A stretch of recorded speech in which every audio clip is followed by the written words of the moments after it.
El Poder Judicial del Estado de Baja California Sur evoluciona para ti. Estás sintonizando un programa de conexión ciudadana sobre temas jurídicos de interés social de una manera ágil y ligera, buscando resolver dudas relacionadas con la impartición de justicia. Esto es Hablemos de Justicia. Comenzamos.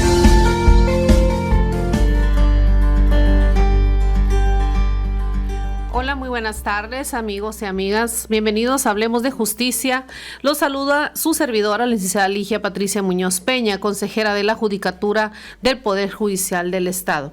Estamos transmitiendo, como todos los miércoles, desde el Instituto Estatal de Radio y Televisión por el 99.1 FM y el 1050 de amplitud modulada a través de la radio de Sud California. A partir de este momento, usted puede comunicarse con nosotros al teléfono de aquí de cabina, que es el 223-28, o bien pueden contactarnos a través de nuestros correos electrónicos, que son hablemosdejusticia@hotmail.com o hablemosdejusticia@tribunalbcs.gov.mx. Saludo, como todas las tardes, a mi compañera Livia Vázquez, directora de Comunicación Social del Poder Judicial. Muy buenas tardes, licenciada, bienvenida. Muy buenas tardes, consejera. Es un gusto siempre compartir este espacio con ustedes, este espacio del Poder Judicial del Estado. Un saludo a nuestros radioescuchas, quienes nos sintonizan todos los miércoles. Les recordamos también que a partir del día de mañana, usted puede escuchar esta transmisión por nuestras redes sociales, que usted te encuentra como H. Tribunal Superior de Justicia, es Facebook, y en Twitter en @tribunalbcs. Bien, este día, pues por segunda ocasión, nos acompaña el licenciado Celerino García Sánchez, él es representante de enlace del Instituto Nacional de los Pueblos Indígenas en Baja California Sur, quien nos va a continuar hablando acerca de los derechos de los indígenas. Licenciado, le agradecemos mucho el que haya aceptado estar de nueva cuenta con nosotros. Muchísimas gracias y muchísimas gracias a su auditorio que nos escucha en esta tarde, y pues con mucho gusto estamos aquí para seguir conversando sobre los derechos de los pueblos indígenas. Así es. Muy bien, licenciado, muy buenas tardes. Muchísimas gracias por aceptar de nueva cuenta esta invitación. Sabemos que en el programa anterior nos habló de los derechos de los indígenas, de los afroamericanos, de los avances, cambios legislativos que se han dado, ¿no?, en apoyo a estos grupos. Y para continuar en el tema, ya ve que el tiempo se nos va como agua, me gustaría que de primera mano nos diga cómo se debe de garantizar la participación efectiva de las mujeres indígenas y afroamericanas en el ámbito comunitario, municipal y regional. Mire, en la Constitución, sabemos que en la Constitución existe muy limitado el derecho de los pueblos, el derecho de las mujeres indígenas. En la Constitución nomás nos establece que las mujeres indígenas deben ser atendidas en el aspecto de proyectos productivos. Y vemos que esa limitancia nos marra de la mano para poder atender a las mujeres indígenas. Las mujeres indígenas, al igual que todas las mujeres mexicanas, tienen el mismo derecho de tener también participación en todos los ámbitos, en los ámbitos de representatividad legislativa y también en los ámbitos de representación administrativas. Sabemos que en este país, si por sí las mujeres podemos decir que no son indígenas, se preparan en altos niveles, tienen problema de ser incrustadas en las actividades laborales y también en la cuestión legislativa. Pues por buena suerte, ¿verdad?, con estas reformas que han existido durante estos tiempos, la mujer en general se está equilibrando en la cuestión legislativa. Pero en el caso de la mujer indígena vemos escasamente la representatividad. Entonces, ¿qué es lo que se debe de hacer? Pues que se tiene que llevar a cabo una reforma constitucional en donde pues las mujeres indígenas también sean parte de esa representatividad. Y no solamente en la entidad a nivel nacional, sino también en las entidades federativas y en los municipios.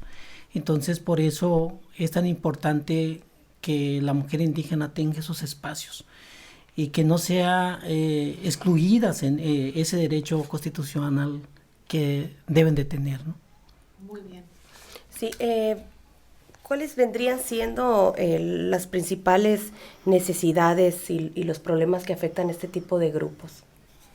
Mire, no es solamente en el contexto local el problema que acontece la población indígena y afromexicanos, es un contexto a nivel nacional, que en este momento con el nuevo cambio de gobierno, con esta nueva administración, se está empujando fuertemente la atención de los pueblos indígenas. Se está viendo desde ahorita el impulso que se le está dando a la problemática que tienen los pueblos indígenas. Con tantos rezagos que ha tenido durante muchos años, estamos hablando de siglos, entonces ahorita se está dando la atención, dándole esta reforma constitucional. Ahorita actualmente viene una reforma constitucional en donde se está dando la atención tanto a la comunidad migrante, la comunidad indígena jornalera, las personas que migran a los Estados Unidos. Se está viendo de fondo el problema, no de manera superficial, porque para poder atacar el problema de la población indígena se tiene que ir a fondo. Así es. O sea, no debe de ser de manera superficial, porque a veces, por ejemplo, la reforma constitucional del 2001, pues se dio un buen avance. No digo que no hubo grandes avances con la reforma constitucional, pero quedó muchos huecos que no se cubrieron para la atención de los pueblos indígenas. Entonces, las necesidades que tienen los pueblos indígenas es atacarlo de raíz. ¿Y cuáles son esas necesidades? Pues lo sabemos, es un mundo de problemas que existen. Sí. Es un mundo de problemas que pues difícilmente lo vamos a resolver en un sexenio. Uh-huh. Eso se tiene que ir planteando, atacar el problema de los pueblos indígenas de mediano y largo plazo. Y nosotros como indígenas estamos conscientes de que no se puede resolver las problemáticas que tenemos de la noche a la mañana. Pero sí, ahorita se está haciendo ese gran intento de que se vaya atacando los problemas. Yo creo que ahorita estamos en una etapa de diagnóstico, en el que se está viendo qué tantos problemas tiene la comunidad indígena y cómo debe de atacarse esos problemas. Porque a medida que no le encontramos cuál es la raíz del problema, pues difícilmente lo vamos a poder atender. O sea, poder enfocar la atención, ¿no? De cómo se van a resolver esas problemáticas y hacer un plan, podríamos decirlo así, de trabajo que diagnostique y que después podamos elaborar ese plan de trabajo para resolverlos. Así es correcto. Sí, es correcto. Ahorita casi todo el procedimiento que se está haciendo con atención a los pueblos indígenas se está viendo cuáles son sus problemas y cómo lo vamos a resolver. Porque le digo, si mencionamos toda la problemática que tiene, pues es un mundo de problemas. Sabemos que tienen problemas de vivienda, tienen problemas de salud, de educación, o sea, tienen una serie de problemas que no se le está dando la atención que debe de tener. ¿Sí? Uh-huh. Como pueblos indígenas, decía una persona profesionista, me decía, bueno, ¿por qué los pueblos indígenas tienen que tener esos derechos? Si ya los tenemos todos, el mismo derecho que tienen todos los mexicanos, dice, pues ya está establecido en las constituciones y en las leyes. ¿Por qué tiene que crearse más leyes para los pueblos indígenas? Y eso es lo que a veces dificulta comprender la cosmovisión de los pueblos indígenas. Porque los pueblos indígenas tienen una característica muy específica, como le comentaba yo la vez pasada. Sí. Le comentaba que los pueblos indígenas, por ejemplo, si nos vamos a su educación, reciben educación general, como lo reciben todos, pero ¿dónde queda su lengua? ¿Dónde queda su cultura, el impulso de su cultura? Uh-huh. Sus tradiciones. O sea, todo lo que lo conlleva así la comunidad indígena, bueno, pues entonces tendría que hacerse un estudio integral a fondo para poder atender las problemáticas que acontecen en las comunidades indígenas. Es que además son un grupo vulnerable. Dentro de los grupos vulnerables, siempre, por ejemplo, nosotros que tomamos los temas como perspectiva de género, y siempre que decimos, bueno, ¿por qué se tiene que señalar a la mujer en igualdad si ya sabemos que es igualdad para ambos? Sí, pues, pero se tiene que señalar, así como ahorita se tiene que señalar a la mujer indígena también que tenga esos derechos y que tenga también un acceso igualitario, ¿no? A los cargos públicos, como bien menciona. Y cuando hablas de violencia, siempre que buscas proteger proteger a la mujer. Dicen, pero ¿por qué la mujer nada más y al hombre no? ¿Por qué excluyes? No estamos excluyendo, simplemente a las estadísticas, como grupo vulnerable también la mujer de violencia, da de que un 4% son violentados los hombres y el 90 y tantos % las mujeres. Es lo mismo aquí, los grupos indígenas son grupos vulnerables y por ende se les tiene que clasificar y se les tiene que dar un trato especial y un derecho, o sea, señalado en la Constitución, bien lo dice usted. Sí, mire, en el caso, con la pregunta que me hace nos lleva a la otra pregunta que nos podemos hacer sobre el caso de los pueblos indígenas jornaleras. Uh-huh. Sí. Los pueblos indígenas jornaleras en el estado de Baja California Sur lo hemos escuchado a través de los medios, radio, televisión, prensa. La problemática que se presentan los que vienen por temporadas. Sí. Entonces, ¿qué tenemos que hacer para resolver el problema también de los jornaleros agrícolas? También es un problema generalizado, no es un problema de la entidad nada más. Si los jornaleros indígenas vienen al estado de Baja California Sur a dar su mano de obra para poder solventar sus gastos, para poder salir de la marginación que viven a lo mejor de su lugar de origen, vienen a este estado buscando una solución para su vida. Así es. Y resulta que a veces se encuentran graves problemas. Dificultades. Dificultades porque no existe la atención que debe de dársele. ¿Sí? Condiciones laborales, ¿no? Sí, principalmente en las condiciones laborales, en la jornada laboral, viviendas, salud, educación, el salario que les pagan, ¿no? Ajá. Entonces nos encontramos graves problemas en los jornaleros agrícolas. Y digo graves problemas porque llegan a los campos y en muchas ocasiones son jornaleros que los traen contratados, que le llaman ellos. Y va al coyote. El coyote es la persona que va, los saca de su lugar de origen, los trae en camiones y llegan y se lo ofertan o se lo venden a los ranchos.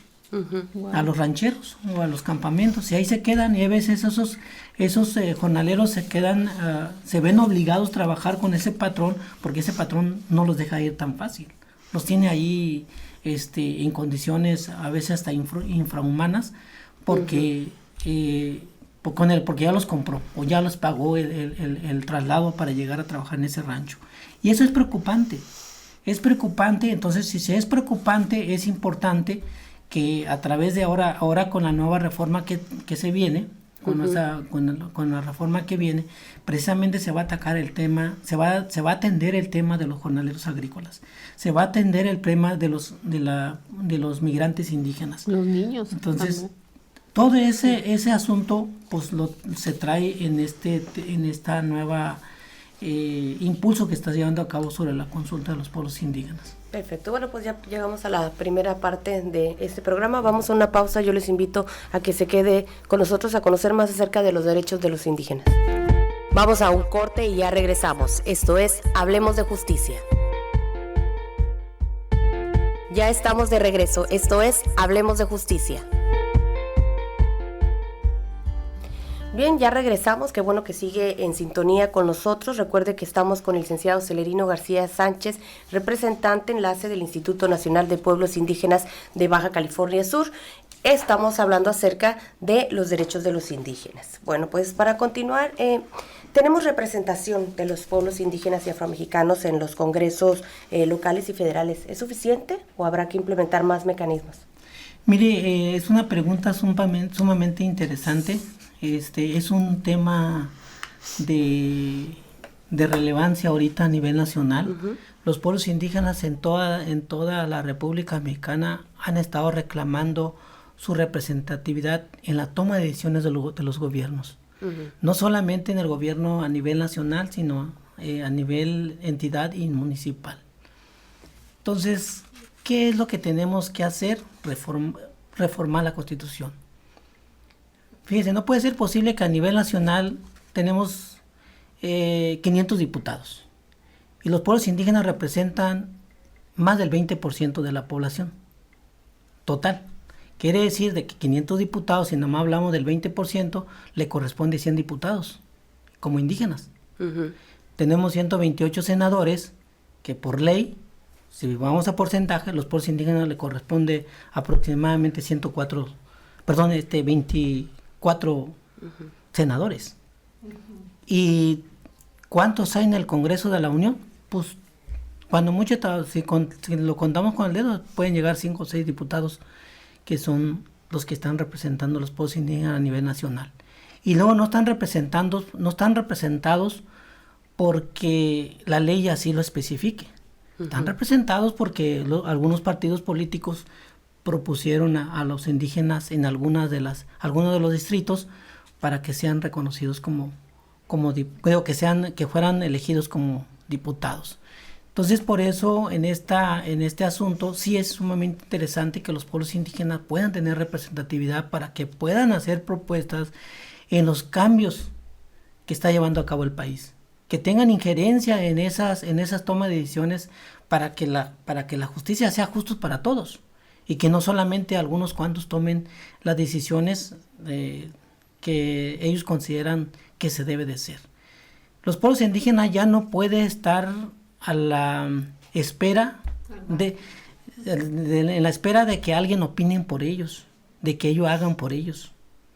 Los pueblos indígenas tienen la suficiente capacidad en este nivel como para poder tomar decisiones cómo quiere ser gobernado, cómo quiere que se desarrolle sus comunidades, cómo quiere que su cultura y su entidad sea conservado.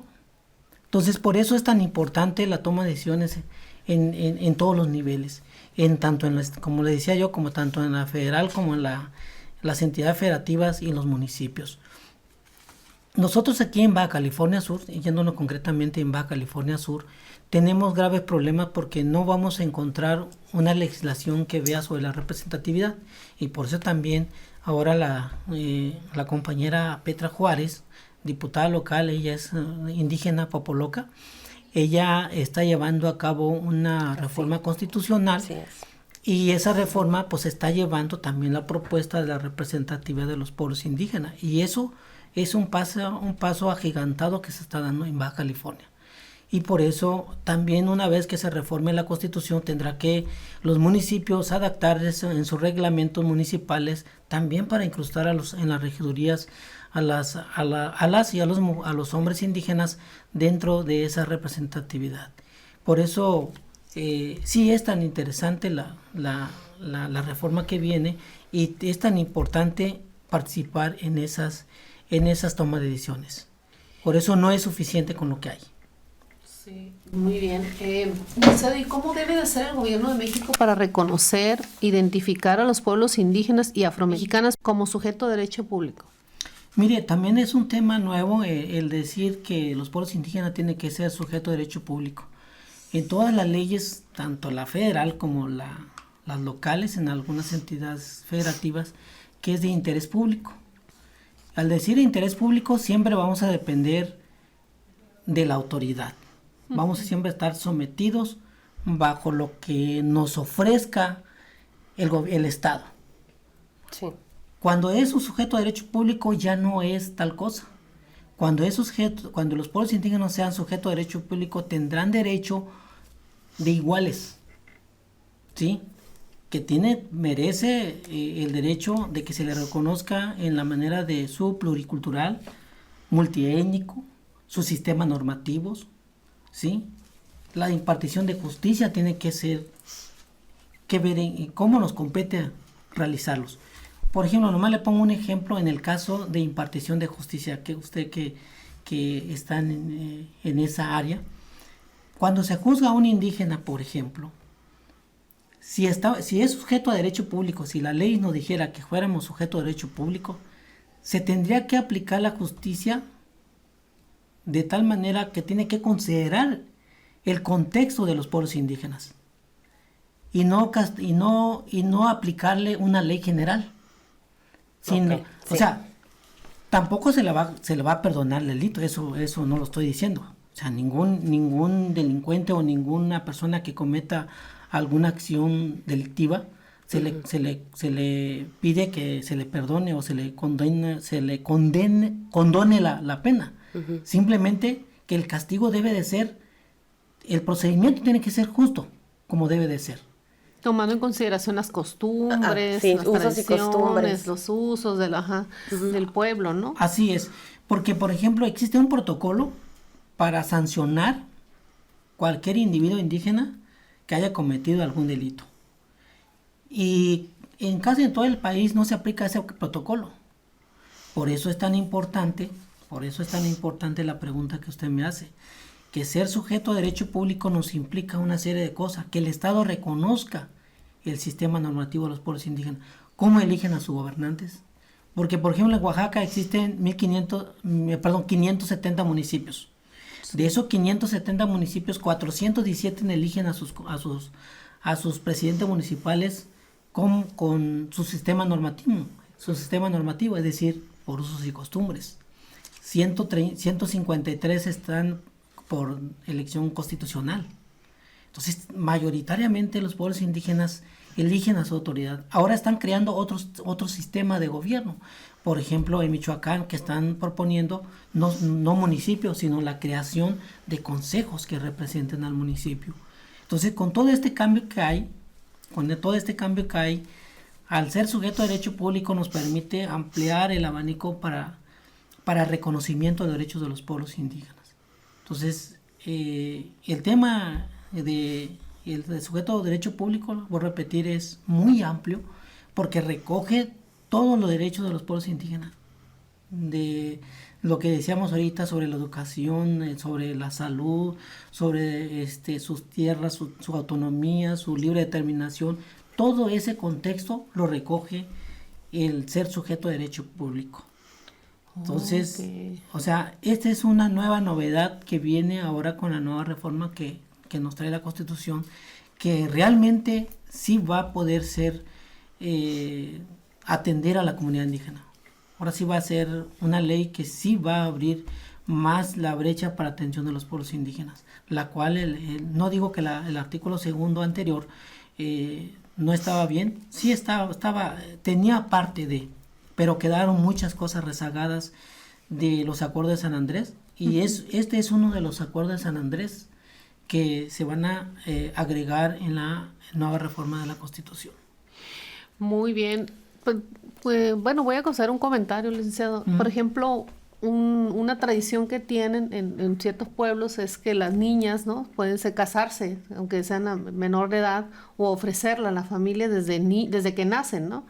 Ese tipo de costumbres también entendían que, o sea, al momento de que una persona vaya a juzgar un caso y que pudieran a lo mejor quererlo tipificar como un delito, tendría que ver esas costumbres. O sea, de eso habla de que al momento de incrustarlo como derecho público, el juez podríamos pensar como que va a juzgar con perspectiva de género, pero como grupo.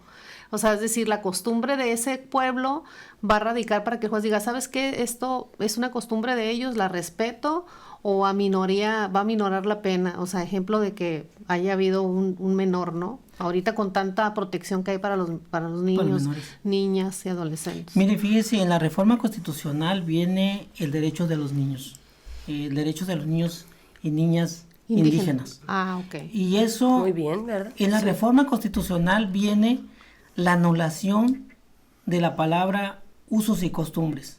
Ah, ok. Porque la palabra usos y costumbres a veces se malusa, la palabra usos y costumbres. Por eso ahora se va a llamar concretamente sistemas normativos. Okay. Ahora, en los lugares de orígenes, por eso precisamente todo tiene que encuadrar en la impartición de justicia, en este caso concretamente de los menores que se casan con personas de mayor de edad. Pasa en muchas partes de la República Mexicana y hemos encontrado antecedentes muy lamentables en donde es involucrada a los menores, y por eso ahora con la nueva reforma se trata de que no se cometa tal delito, tal acción en contra de la protección va más a fondo. Entonces, sí se está considerando todo en esta reforma se está considerando con el fin de proteger la integridad de la sociedad indígena. Muy bien, licenciado, cree que ya se nos agotó el tiempo. Agradecerle infinitamente que haya aceptado de nueva cuenta la invitación a nuestro programa. Espero que pronto lo podamos tener ya cuando se haya, ahora sí que fue reformado, ¿no?, la Constitución, y nos puede hablar ahora sí de la reforma en sí. Muchísimas gracias. ¿Algo que quiera opinar antes? Sí, mire, nomás agradecer la atención de las personas que nos están escuchando a través de este medio, invitarlos el día 21 de julio. Sí. Vamos a tener el foro de consulta en el Sindicato Único de Trabajadores de Electricistas de la República Mexicana, aquí en La Paz. Vamos a iniciar a las 10 de la mañana, terminamos a las 5 de la tarde. En esta consulta están invitados todas las personas que tengan interés en conocer de qué se trata la reforma constitucional. Están invitados a este foro. Excelente, muchísimas gracias. Perfecto, pues ya lo sabe usted, ahí está la invitación hecha. Agradecemos al licenciado Celenino García Sánchez por su participación en estos 2 programas. Nosotros nos despedimos. Mi nombre es Livia Vázquez. Ligia Muñoz, hasta la próxima. Esto fue Hablemos de Justicia, un programa del Poder Judicial del Estado de Baja California Sur en coordinación con el Instituto Estatal de Radio y Televisión.